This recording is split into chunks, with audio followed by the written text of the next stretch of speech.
Today, we're going to be checking out the Tonex One.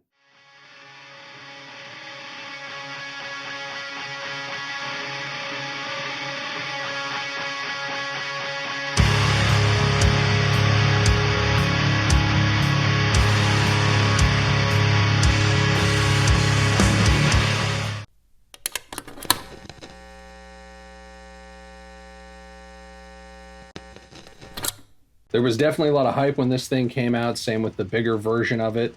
And I can definitely see why. Being able to capture an amplifier or take someone else's captures or, the official IK captures of an amplifier and then just put it in something that's under 200 bucks that's, really, really tiny, has a small footprint. I definitely see why that's enticing. And so I was interested to check it out and see how it kind of stands up, how it functions, how it sounds. And so that's just what we're going to do here today. Now, IK Media did send this one over to me, but all thoughts and opinions are definitely going to be mine here. Now, I think there's some things it does really cool, and then there's some other stuff that, I think they could improve on, or that was just kind of clunky to use at first. Like, one of the main things is, so it's supposed to be a compact pedal. So because it's compact and small, essentially the button will switch between two different amps that you have loaded in there. You can hold it down. It can become a tuner, where the three knobs up top glow, and then the three knobs up top are either going to be your bass, middle, treble, or if you hit a little dot in the center of the little LED, the alternate button, it's going to change those to some effects. So a noise gate, which the noise gate's okay. If you have this in a rig and are trying to use it in a fly rig or even as a main rig or something like that, or a practice rig, I mean, as a practice rig, it's probably fine, but if you're want to do anything, especially live with it, you'll probably want something a little bit more accurate. But it's okay. It's serviceable. There's a compressor on it, which I was having some volume problems at first. Like, I just couldn't get the volume output I wanted. And then I realized, wait, it's got a compressor on it. Would switch over and then had to adjust the compressor. That got rid of it. So that might be a pro tip if anyone's having any kind of issues loading in amps and getting them to sound right. And then a reverb. And it's not a bad reverb at all. It's perfectly serviceable. You can get some good, nice, pretty clean tones out of it, and some other reverb tones. Works just fine. And that alternate switch also changes the volume over to gain and vice versa. So pretty simple layout.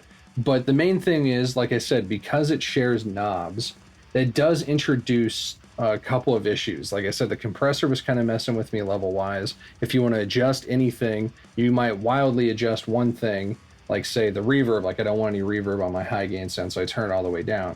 And then I go back, then I'm like, I need some more treble, and now I have to adjust it. And all of a sudden the treble, once you start moving it, it sees that you're all the way off. And so it's going to completely wildly change that, and you have to move through. But again, those are kind of the sacrifices you're making with having a small form factor. So those are less complaints and more of just, little nitpicks here. That's something you might find might be an issue, but once you dial in a sound that you like, I don't really think it's going to be a problem. Now, you load in stuff and kind of mess with things with the Tonex software. Now, the Tonex software, at first I was having trouble like kind of logging into it and getting everything set up, but once I got it working, it was fine. Essentially, you kind of select from a list of different amplifiers or effects types, and you scroll through, you pick the one you kind of want to mess with, and then you can mess with it in real time on the app, or if you're using it in the plugin form. And generally, they're going to look like the amp they're replicating. You can kind of dial in, some of the knobs and, presence and whatever, and you'll have those effects up top as well, and some like post kind of EQ stuff and presence and resonance, just to further dial it in. Then once you have something you like, you can save that and transfer it over in the library section of it just by clicking and dragging to where you want it on the Tonex One. So pretty simple to use, although you want to make sure that you balance things pretty well before you get it on there, because while you can do some dialing and tweaking on there, it's especially for things like volume, you don't want a huge massive volume spike from one to the other unless you're doing something like a lead tone and a rhythm tone and you want that extra volume boost. But you want to make sure that you have stuff pretty even, especially if you're going to be using this as any kind of rig or fly rig. Navigating the Tonex app could be a little, I think, smoother as well. It's kind of hard to explain, but like you go in and you click on stuff and you can click on everything, and then you can click on bundles that you own. And there's some stuff off to the side to kind of further narrow it down by, do you want high gain, cleans, stuff with pedals, stuff without pedals, pedals themselves, cabinets and stuff like that. But it still felt kind of hard to navigate at times when I was looking for something specific. But you can also type in things. I don't know. It just feels like the interface could be a little bit cleaner. And I'm sure that that's something that can come with time and user feedback as well, that they can, kind of clean that up a little bit. But there's just a couple of things that I did notice. Now, when I was originally thinking of demoing this, I was thinking it'd be cool because Mesa have an official capture pack with IK Multimedia. And on the capture pack, they actually use the Pepper's Pedals Dirty Tree, which I think is pretty cool. I love that pedal. I've had it on here a bunch. Love Pepper's Pedals. So it's really cool to see him get some recognition. That Dirty Tree is one of the best boosts you can use on a dual rectifier or triple rec, in my opinion, and clearly the opinion of Mesa and many other people. But I ended up not wanting to do that because the higher gain boosted ones with Dirty Tree were triple recs and they were modern, and I have an old 99 Rev G dual rectifier, and I don't know what settings they had the Dirty Tree set up in, so it just didn't feel right. It was going to be kind of apples to oranges. So what I decided to do was just set up a cool tone with a triple rectifier boosted with the Dirty Tree that I liked. And you can even load in your own IRs, which I was doing when I had it plugged directly into my interface. But for the actual in and out of mix, I turned the cab section off, then loaded up the little patch into the pedal, which that's another thing. You can't turn the IR on and off inside the pedal. You have to go and turn it off on the preset, then load it back in. It's just another thing maybe that could be added in future. I'm not sure how they'd fix that, but just might be nice to have the ability to turn that on and off inside the pedal. But then I'm going to have the pedal going into my KSR PA50. And that power amp is going to be going into my Two Notes Captor X with the VM1265 and DV77 IR blend. I want to do it this way because while you can mess with, different cabs on stuff inside of the pedal, or inside of the software rather, and then load it into the pedal, I would prefer to use this as like I've captured a preamp, I've captured like one of my own amplifiers, and I just want to run it into a power section and get some good tones out of it. Especially if I'm doing something live, I'd want to go into a power section, or either of an amplifier, just like something like a PA50, a standalone power amp. So I thought it'd be kind of cool to mess with that, use it in a way that some people might be using it live. And then the other tone I set up was a clean tone, which was a Roland Jazz Chorus. I just got a nice sparkly clean out of. So I figured we just have a quick, in mix kind of demonstration of how it sounds. Then I'll mess with all the features out of mix and give some final thoughts. I'm going to be plugging into this with a Keith Merrow KM Mark III Schecter, and that's going to be going directly into the Tonex and then into the KSR and Captor X, like I said. Let's check it out.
So I think it definitely nailed the rectifier thing. It's got that big bulbous low end, that kind of dry distortion gain structure going on.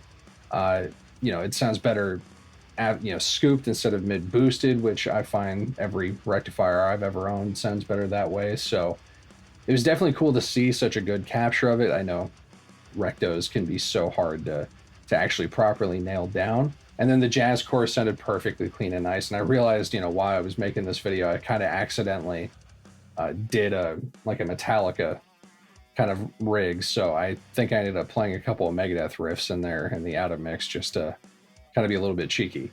So it sounds good. A lot of the other amp models that I played around with, like they had a Friedman one in there, 5153, like EVH kind of style, a Soldano one in there. Every single one that I messed with inside of the plugin and then put on the pedal, they sounded right.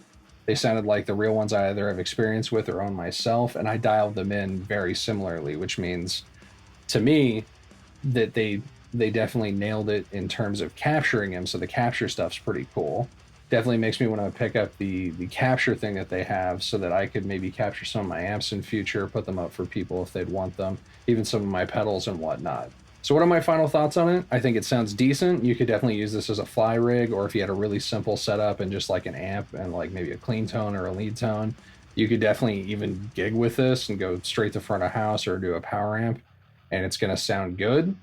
I don't think the gate is super great, and I wouldn't really personally have need for the compressor, but I'm not the kind of guy that uses a compressor, and I prefer a more accurate high gain gate, not something that's gonna kind of just clamp off or maybe even get glitchy if I'm kind of doing some staccato kind of stuff or anything like that. So it's not really for me. Plus, come on, their effects built into a $179 pedal, and you're really getting it for the captures, less of the effects, I'm pretty sure. Now, I think that this thing, while imperfect, is cool.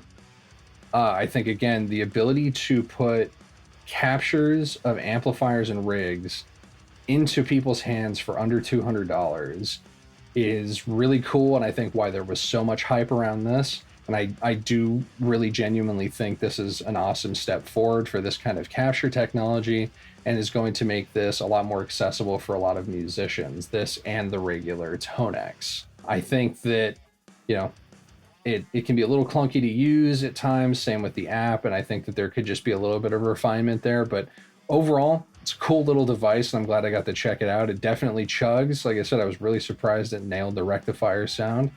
I'd like to kind of know your thoughts if you have any experience with this or thinking about it. Leave your comments down below, but thanks for watching. Stay metal.